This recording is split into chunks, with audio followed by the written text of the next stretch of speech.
Family वीज़े पे किस किस को बुलवा सकते हैं, कैसे ले सकते हैं, भाई कमर ने फर्नीचर कितने का लिया है, सारी चीज़ें, इनका खर्चा कितना है, रिहाइश का खर्चा क्या है, वीज़ा कितने का मिला है, उस वीज़े पे एक वीज़ा यानी फैमिली वीज़ा अगर आप निकलवाते हैं उस पर किस किस को आप बुलवा सकते हैं। अस्सलाम वालेकुम, मेरा नाम है मोहम्मद नफीस, आप देख रहे हैं परदेसी फैमिली कैसे फ्रॉम सऊदी अरब जद्दा से। तो आज की वीडियो का हमारा टॉपिक है, जैसा आप ये देख रहे हैं माशाल्लाह कमर भाई बैठे हैं। तो आज की हमारी वीडियो का टॉपिक यही है कि सऊदी अरब में जो बंदा फैमिली रखता है उसका ख़र्चा कितना आ जाता है, और बाकी जो वीज़ा लेता है उसका ख़र्चा कितना आता है, वीज़ा कैसे लेते हैं, कौन से महीने वाले वीज़ा ले सकते हैं, कौन से नहीं ले सकते, ये कैसे तरीका होता है, ये सारा इंशाल्लाह आज की वीडियो में आपके साथ शेयर करेंगे। कमर भाई ने जो फर्नीचर लिया है, नया लिया है, बिल्कुल अभी परसों ही सेटिंग हुई है, इस पर कितना ख़र्चा आया ये भी इंशाल्लाह आपको बताएंगे। तो जैसा कि कमर भाई मुझे बता चुके हैं कि उनके बच्चे माशाल्लाह आज आ रहे हैं, आज फ़्लाइट है उनकी माशाल्लाह। रहायश का कितना किराया ये भी बताऊंगा, रहायश कहाँ है, यानी कि गांव में है या शहर में है। अस्सलाम वालेकुम जी कमर भाई, क्या हाल है, ठीक हो? अच्छा माशाल्लाह, आज बड़ी फैमिली आ रही है तो अपना के दिन ये दसो भी वीज़ा किवें लिया।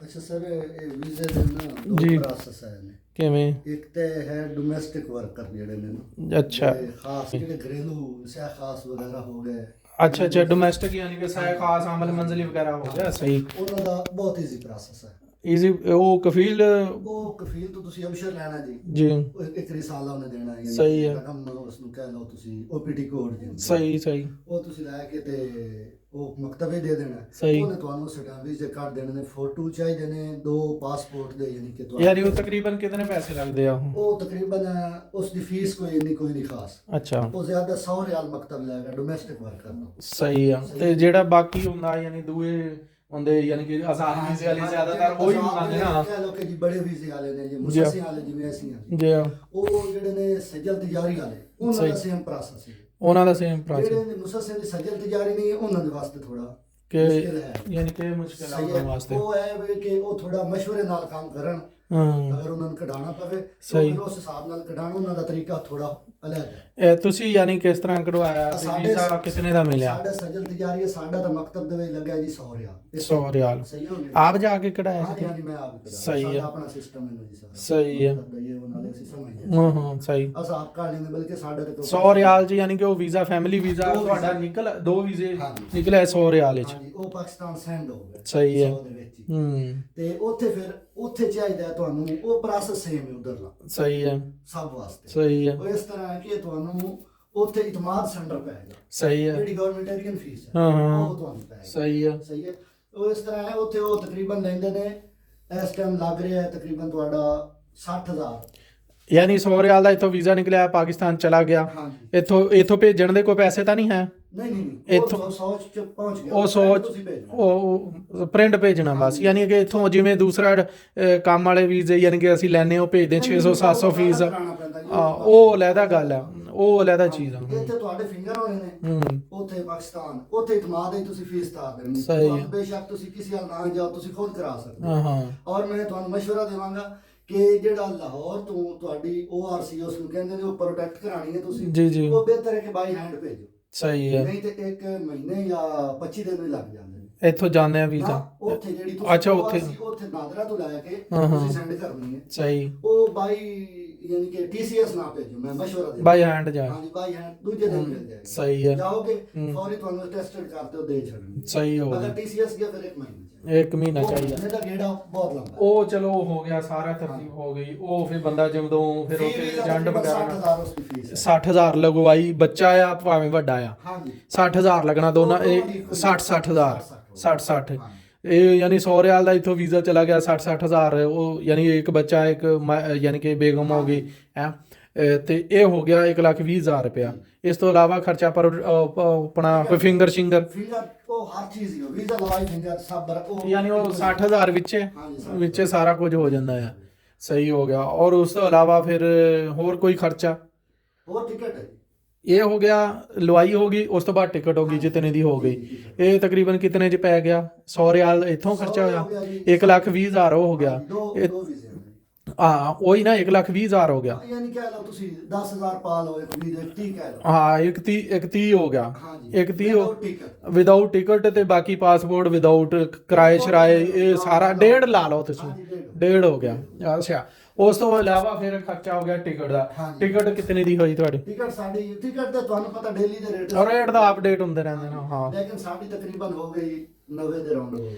90 ਦਾ ਰਾਉਂਡ ਇੱਕ ਟਿਕਟ ਯਾਨੀ ਕਿ 90 1,80,000 ਤੇ 1.5 ਹੋ ਗਿਆ 3,30,000 ਰੁਪਇਆ। ਜੀ 3,30,000 ਚ ਇਨਸ਼ਾਅੱਲਾ ਫੈਮਿਲੀ ਹਾਂਜੀ ਇੱਥੇ ਪਹੁੰਚ। ਤੇ ਬਾਕੀ ਇਹ ਦੱਸੋ ਵੀ ਇਹ ਜਿਹੜਾ ਖਰਚਾ ਆਪਣਾ ਫਰਨੀਚਰ ਵਗੈਰਾ ਮੰਗਾਇਆ ਇਹਦੇ ਕਿਤਨੇ ਪੈਸੇ ਲੱਗੇ? ਇਸ ਦਿਨ ਜੀ ਫਿਟਿੰਗ ਕਰਕੇ ਨਾ ਜੀ ਸਿਰਫ ਫਰਨੀਚਰ ਔਰ ਕਲੀਨ ਵਗੈਰਾ ਇਹ ਕਾਰਪੇਟ ਵਗੈਰਾ ਹਾਂਜੀ ਕਾਰਪੇਟ ਵਗੈਰਾ ਜਿਹੜਾ ਹਾਂ ਇਸ ਦਾ ਤਕਰੀਬਨ 1400 1500 ਅਗਰ ਬੰਦਾ ਖੁਦ ਲਾਇਆ ਹੋਵੇ ਨਾ ਸਹੀ। ਇਹ ਖਰਚਾ ਹੈ। ਯਾਨੀ ਅਗਰ ਇਹ ਕਿਰਾਇਆ ਵੀ ਪਿਆ ਤੁਹਾਨੂੰ ਵਿੱਚ? ਹਾਂਜੀ ਵਿੱਚ ਕਿਰਾਇਆ ਵਗੈਰਾ ਵੀ ਸਮਾਨ ਜਿਹੜਾ ਨਾ ਜੀ ਤਕਰੀਬਨ 1300 ਰਿਆਲ। 1300 ਰਿਆਲ ਦਾ ਸਮਾਨ ਹੈ ਤੇ ਬਾਕੀ 200 ਕਿਰਾਇਆ ਕਿਰਾਇਆ 200 ਕਿਰਾਇਆ ਤੇ ਫਿਟਿੰਗ। ਹਾਂਜੀ ਸਹੀ ਯਾਨੀ ਕਿ ਕਿਰਾਇਆ ਫਿਟਿੰਗ ਇਕੱਠਾ 200 ਜਾਂ 300 ਬਣਦਾ ਆਗੇ? 300 ਲਾ ਲਓ 300 ਯਾਨੀ 1500 1600 ਵਿੱਚ ਕਾਰਪੇਟ ਹੋ ਗਿਆ, ਡਰੈਸਿੰਗ ਟੇਬਲ ਹੋ ਗਿਆ, ਇਹ ਹੋ ਗਿਆ। ਇਹ ਆਪਣਾ ਬੈੱਡ ਹੋ ਗਿਆ, ਵਿੱਚ ਸੋਫਾ ਹੋ ਗਿਆ, ਹਾਂਜੀ ਬਮਾਸੂ ਬਮਾਏ ਸੋਫਾ ਨਾਲ ਟੇਬਲ ਹੋ ਗਿਆ ਮਾਸ਼ਾਅੱਲਾ ਉਹ ਹੋ ਗਿਆ ਖਰਚਾ। ਅੱਛਾ ਤੇ ਬਾਕੀ ਆਪਣਾ ਇਹ ਦੱਸੋ ਵੀ ਯਾਰ ਐਸਾ ਕਿਰਾਇਆ ਕੀ ਆ? ਇਹ ਰਿਆਇਸ਼ ਦਾ ਕਿਰਾਇਆ ਜੀ 800 ਰਿਆਲ। 800 ਰਿਆਲੇ ਦਾ ਕਿਰਾਇਆ ਤੇ ਇਹ ਬਾਕੀ ਰਿਹਾਇਸ਼ ਰੂਸ਼ ਕਮਰੇ ਕਿਤਨੇ ਹੈਗੇ? ਇਹ ਕਮਰੇ ਇਹ ਨਾਲ ਅੱਛਾ ਮੈਂ ਇਧਰ ਇੱਕ ਦਿਖਾ ਦਿਓ। ਆਹ ਦਿਖਾ ਦਿਓ। ਇਹ ਦੇਖਦੇ ਆ ਜਨਾਬ ਇਹ ਬਾਹਰ ਤੁਹਾਨੂੰ ਇਹ ਪਿੰਡ ਗਾਉਂ ਹੈਗਾ ਇੱਕ। ਸਹੀ ਹੈ ਨਾ? ਇਹ ਤੁਹਾਨੂੰ ਹੁਣ ਦੱਸ ਨਹੀਂ ਸਕਦੇ ਵੀ ਕਿਹੜਾ ਪਿੰਡ ਹੈ। ਬਹਰਾਲ ਪਿੰਡ ਹੈਗਾ। ਪਿੰਡ ਥਾਂ 'ਚ ਕਿਤਨਾ ਕਿਰਾਇਆ ਕਿਤਨੀ ਰਿਹਾਇਸ਼ ਹੈਗੀ? ਇੱਕ ਰਿਹਾਇਸ਼ ਦਾ ਕਿਰਾਇਆ ਕੀ ਹੈ? ਇਹ 2 ਕਮਰੇ ਇੱਕ ਹੈ ਕਮਰਾ। ਇਹ ਸਹੀ ਹੋ ਗਿਆ। ਗੈਸਟ ਰੂਮ ਇਹ ਹੋ ਗਿਆ। ਉਸ ਉਸ ਤੋਂ ਬਾਅਦ ਹੋ ਗਿਆ ਇਹ ਕਿਚਨ ਹੋ ਗਿਆ। ਇਹ ਖੁੱਲਾ ਸਿਸਟਮ ਬਣਿਆ ਕਿਚਨ ਦਾ। ਓਪਨ ਸਿਸਟਮ ਹੈ। ਓਪਨ ਕਿਚਨ ਹੈ। ਆਪਾਂ ਇਸ ਟਾਈਮ ਅਮਰੀਕੀ ਸਿਸਟਮ ਇਹ ਬਾਕੀ ਸਮਾਨ ਖਰਚਾ ਮਰਜ਼ਾ ਸੱਚ ਦੱਸੋ ਫ੍ਰਿਜ ਏਸੀ ਵਗੈਰਾ? ਹਾਂ ਫ੍ਰਿਜ ਅਸੀਂ ਜਿਹੜੇ ਨੇ ਇਹ ਉਹਨਾਂ ਦਾ ਰੰਗ ਤਕਰੀਬਨ 2-250। ਯਾਨੀ ਕਿ ਇਹ ਵੀ ਤੁਹਾਡਾ ਤੁਸੀਂ ਆਪਣਾ ਖਰਚਾ ਕਰਨਾ? ਸਿਰਫ ਸਾਨੂੰ ਮਕਾਨ ਮਿਲਿਆ। ਇਹ ਮਕਾਨ ਮਿਲਿਆ ਬਾਕੀ ਬਰਤਨ ਸ਼ਰਤਨ ਖਰਚਾ ਮਰਚਾ ਜਿਹੜਾ ਉਹ ਸਾਰਾ ਆਪ ਹੀ ਕਰਨਾ ਹੈ। 1000 ਰਿਆਲ ਤਕਰੀਬਨ। 1000 ਰਿਆਲ ਇਹ ਵੀ ਲੱਗ ਜਾਂਦਾ ਯਾਨੀ ਕਿ ਫ੍ਰਿਜ ਵਾਸ਼ਿੰਗ ਮਸ਼ੀਨ ਹੋ ਗਈ। ਹਾਂ 3,30,000 ਉਹ ਖਰਚਾ ਹੋ ਗਿਆ। ਉਸ ਤੋਂ ਇਲਾਵਾ 1000 ਰਿਆਲ ਇਹ ਹੋ ਗਿਆ। ਸਹੀ ਹੈ। ਇਹ ਤਕਰੀਬਨ 70,000 ਇਹ ਹੋ ਗਿਆ। 4 ਲੱਖ ਹੋ ਗਿਆ। ਤੇ ਕਿਰਾਇਆ ਕਿਤਨਾ ਰਿਹਾ ਇਸ ਦਾ? 800 ਰਿਆਲ। 70 ਹੀ ਇਹ ਹੋ ਗਿਆ। 4,70,000 ਯਾਨੀ ਤਕਰੀਬਨ 5 ਲੱਖ ਕਿਰਾਇਆ ਤਾਂ ਪਹਿਲੇ ਵੀ ਦੇ ਰਹੇ ਹਾਂ ਨਾ। ਅਗਰ ਤੁਸੀਂ ਕਿਸੇ ਜਗ੍ਹਾ ਤੇ ਵੀ ਰਹਿ ਰਹੇ ਹੋ ਬਿਲਕੁਲ ਕਿਰਾਇਆ ਦੇ ਰਹੇ ਉਹ ਤੁਹਾਡੀ ਗੱਲ ਸਹੀ। ਲੇਕਿਨ ਕੋਈ ਕੰਪਨੀਆਂ ਵਾਲੇ ਅਗਰ ਮੰਗਵਾਉਂਦੇ ਆਪਣੀ ਲਹਿਦਾ ਸੈਪਰੇਟ ਰਿਹਾਇਸ਼ ਲੈਣੀ ਪੈਂਦੀ ਆ। ਕੰਪਨੀ ਨਹੀਂ ਦਿੰਦੀ ਤੇ ਉਹ ਉਹਦੇ ਵਿੱਚ ਤੁਸੀਂ ਰਿਹਾਇਸ਼ ਦਾ ਇਹ ਗਿਣੋ ਨਾ ਕਿ ਰਿਹਾਇਸ਼ ਤੁਸੀਂ ਤਕਰੀਬਨ 700-800 ਰਿਆਲ ਦਾ ਵੈਸੇ ਦੇ ਰਹੇ ਹੋ। ਜੀ ਹਾਂ ਬਿਲਕੁਲ। ਸਹੀ ਹੈ। ਕੋਈ ਰਿਹਾਇਸ਼ ਸਮਝੋ ਤੁਹਾਨੂੰ ਅਗਰ ਬੇਤਸ਼ਾਬੀ ਇਹਨੂੰ ਕਹਿੰਦੇ ਸਹੀ ਹੈ। ਇਸ ਜਿਹੜੀ ਅਸਲ ਹੈ ਨਾ ਇਹਨੂੰ ਬੇਤਸ਼ਾਬੀ ਕਹਿੰਦੇ। ਸਹੀ ਇਹ ਨਹੀਂ ਤਕਰੀਬਨ ਕਿਰਾਇਆ ਯਾਨੀ ਅਗਰ ਸ਼ਹਿਰਾਂ ਚੂਰਾਂ ਚ ਲੈਣੀ ਹੋਵੇ ਉੱਥੇ ਮਹਿੰਗੀ ਉੱਥੇ ਮਹਿੰਗੀ ਜ਼ਿਆਦਾ ਹੈ। ਇਹ ਵਾਸ਼ਰੂਮ ਹੈਗਾ ਇਹ ਵਾਲਾ। ਇਹ ਜਿਹੜਾ ਵਾਸ਼ਰੂਮ ਹੈ ਤੇ ਆ ਵਾਸ਼ਿੰਗ ਮਸ਼ੀਨ ਵਗੈਰਾ ਇਹ ਆਪ ਹੀ ਲਈ ਆ। ਤੇ ਇਹ ਬੈਠਕ ਹੋ ਗਈ। ਇਹ ਬੈਠਕ ਹੋ ਗਈ। ਇਹਦੇ ਨਾਲ ਵੀ ਵਾਸ਼ਰੂਮ ਹੋ ਗਿਆ। ਅਟੈਚ ਹੋ ਗਿਆ ਇਸ ਦੇ ਨਾਲ। ਯਾਨੀ ਕਿ ਇਸ ਤਰ੍ਹਾਂ ਦੀ ਰਿਹਾਇਸ਼ ਕਿ ਤੁਸੀਂ ਸ਼ਹਿਰ ਚ ਲੈਣੀ ਹੋਵੇ ਤਾਂ 2000 ਚ ਲੈ ਤਕਰੀਬਨ 1800 1500 2000 ਰਿਆਲ 2000 ਕਿਉਂਕਿ ਕਮਰੇ ਕਾਫੀ ਹੈਗੇ। ਤੇ ਇਹ ਇੱਕ ਪਿੰਡ ਗਾਉਂ ਹੈਗਾ ਇਸ ਕਰਕੇ ਰਿਹਾਇਸ਼ ਮਾਸ਼ਾਅੱਲਾ ਸਹੀ ਲੱਭ ਗਈ ਆ। ਯਾਨੀ ਕਿ ਇਸ ਸਾਈਡ ਤੇ ਵੀ ਦਰਵਾਜ਼ਾ ਨਹੀਂ ਕਿ ਤੁਹਾਡੇ ਕੋਲ ਮਹਿਮਾਨ ਵਗੈਰਾ ਆਉਂਦੇ ਨੇ। ਹਾਂ ਤੁਸੀਂ ਯਾਨੀ ਓਪਨ ਦੀ ਸਿਸਟਮ ਆ। ਸਹੀ ਠੀਕ ਹੋ ਗਿਆ। ਮੋਟਰ ਚੱਲਦੀ ਆ ਪਾਣੀ ਡਿੱਗ ਰਿਹਾ ਬਸ। ਦੇਖੀ ਹੁਣ ਸਟਾਰਟ ਹੀ ਹੋਇਆ ਸੀਗਾ। ਚਲੋ ਕੋਈ ਮਸਲਾ ਨਹੀਂ ਹੈ ਫਿਰ ਚੱਲਦਾ। ਯਾਨੀ ਕਿ ਤੁਹਾਡਾ ਹੁਣ ਤੱਕ ਇਹ ਸਮਝੋ ਪਾਣੀ ਪਵਾ ਕੇ ਏਸੀ ਲਵਾ ਕੇ ਸਾਰੇ ਕੰਮ ਕਰਾ ਕੇ ਨਾ ਇਹ 5 ਲੱਖ ਤੁਹਾਡਾ ਖਰਚਾ। ਹਾਂ ਇਸ ਤੋਂ ਅੱਗੇ ਕੀ ਯਾਨੀ ਕੀ ਹਿਸਾਬ ਕਿਤਾਬ ਹੁੰਦਾ ਇਹ ਪਤਾ?